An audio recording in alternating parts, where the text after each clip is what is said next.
السلام علیکم ناظرین، رزق میں کشادگی کے لیے پڑھے۔ محترم سامعین، مندرجہ ذیل کلمات پڑھنے کی برکت سے 70 تکلیفیں اللہ تعالی دور کر دیتا ہے، اور ان تمام تکالیف میں سے سب سے کم درجے کی تکلیف فقر و فاقہ ہے۔ کلمات کیا ہے؟ آئیے میرے ساتھ ساتھ ان کلمات کو پڑھیے۔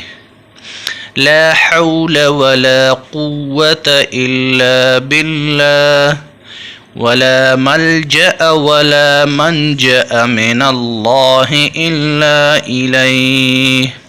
نہیں ہے طاقت گناہ سے بچنے کی اور نہ نیکی کرنے کی مگر اللہ کے سوا، اور نہیں ہے جائے پناہ اور نہ جائے نجات اللہ سے مگر اسی کی طرف۔ فقر و فاقہ کی تکلیف دور کرنے کے لیے یہ بھی مروی ہے کہ ہر روز 100 بار یہ ورد کیا جائے۔ لا الہ الا اللہ الملک الحق المبین۔ اللہ کے سوا کوئی عبادت کے لائق نہیں، وہ سچا بادشاہ ہے۔ یہ پڑھنے سے وحشت قبر سے بھی نجات ملے گی۔